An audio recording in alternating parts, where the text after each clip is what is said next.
Hi, boys and girls. Today I will be talking to you about informational text. So you will need to open your MyView book to page 545, and there you will see your anchor chart. Here's your learning goal for this lesson. So let's read it together. I can learn more about informational text by explaining ideas from a text. Okay, so let's begin. The purpose of informational text is to inform. Authors of informational text write to explain or describe something. You can scan a piece of text and tell whether it is informational. And you've already been taught the different types of text features to look for to tell whether or not a text is informational. You look for features such as maps, graphs, Venn diagrams, headings, subheadings, etc.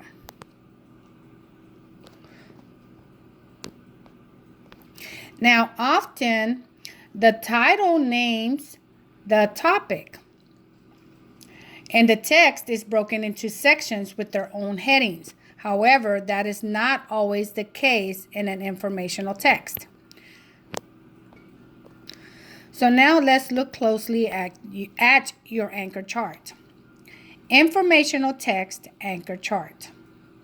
Taking notes on informational text structures. Okay, the first thing says identify the topic. So who or what is the author going to give you information about? Number 2, identify the text structure. How did the author organize the text? Did he use sequence of events, compare and contrast, cause and effect, problem and solution, or descriptive? And if you remember, we have our text structure or author's organization listed on our wall in our classroom. So picture that in your mind.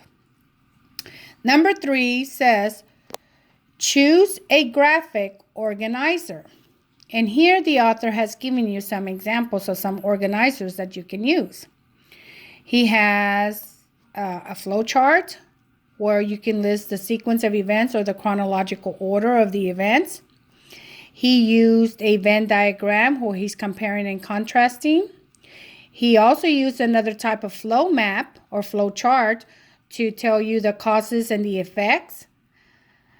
You can also, there's different types of organizers that you can use to organize or take notes on the informational text that you are reading. And the last one, it says to evaluate details. So now, boys and girls, I'm going to read to you an informational text. And it is titled, Big Bend, Land of Contrast. So as I read this story, I need for you to listen actively and attentively. Also, I want you to pay careful attention to the heading and signal words that help you identify the sequence of events, problem and solution, cause and effect, and other text structure. Okay, so here we go. Big Bend, Land of Contrast. Big Bend National Park is in southwest Texas. According to Native American lore, this is the land where the Great Spirit dumped all the rocks that were left over after he created the earth. Spanish explorers later called it the uninhabited land. Although the park is filled with animals and plants that stick, prick, sting, or strike, almost anyone who has visited dreams of coming back. They know there is no other place like it. And if you remember, boys and girls, we learned about Big Bend National Park in our social studies. So you should have some type of background knowledge on this park. In 1933, the state of Texas established Texas Canyons State Park. By the end of that year, the park had grown to 160,000 acres and its name was changed. In 1944, a deed for about 700,000 acres was presented to President Franklin D. Roosevelt, and Big Bend was established as a national park. In 1976, it was named an International Biosphere Reserve. Today, the park covers more than 800,000 acres. Big Bend is a land of extremes. It is hot and cold, bone dry and flooding, high mountains and low arroyos, sun-baked and starlit. The diversity of life, including hundreds of bird species, is the best in the country. The diverse natural area includes mountains, desert, and the Rio Grande River. The mountains. Formed between 38 and 32 million years ago, the Chisos Mountains account for 2% of the park. This woodland area lies in the heart of Big Bend. Daytime temperatures in the mountains are as much as 20 degrees cooler than in the desert below. Pinyon, pine, juniper, and oak trees grow on the mountain slopes. At higher altitudes, maple, aspen, and Douglas fir trees grow. The desert. The other 98% of the park is part of the Chihuahuan Desert, where temperatures can vary as much as 50 degrees in one day. Plant life, such as the creosote and lechugia, grows among ancient rocks. Creosote is a short, scraggly bush. Lechugia stretches up from the desert floor like daggers. Water is the architect of this desert. Arroyos are dry most of the year, but a summer rain can create flash flooding with waters violent enough to shift an arroyo's banks. These same rains produce a variety of wildflowers with magnificent displays of color.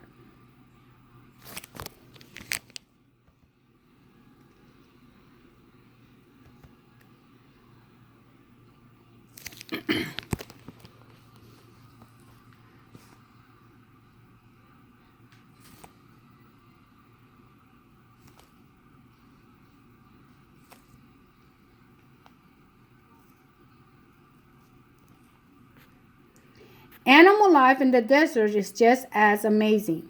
Big Bend is home to 450 bird species, 75 mammal species, and 67 amphibian and reptile species. Some examples of this animal life include roadrunners, javelinas, and scorpions. The river. The park gets its name from the U-turn or Big Bend carved out by the Rio Grande River. It marks 118 miles of the boundary between the United States and Mexico. Along the Rio Grande, you will find towering cliffs and grassy beaches. You are also likely to see a turtle sunning on a rock or a peregrine falcon swooping down to collect its prey. Big Bend has been described as harsh and desolate by some. For others, it is a land of fascination. It is a place of extremes coming together, creating a great diversity of plants and animals. So what type of text features, boys and girls, did you see in this text? That is correct. There were subheadings. So the author introduces Big Bend National Park by telling that it includes 3 diverse natural areas: the mountains, the desert, and the river. After the introduction, the text is divided with headings for those areas. So, how do you think the author organized this informational text? Well, I think the main purpose of this selection is to describe the park. So therefore, the author organized this text using descriptive. Okay, boys and girls, so make sure that you do view this video before viewing your story of the week. Now, as you are reading the story of the week, refer back to your anchor chart. Till next time, boys and girls.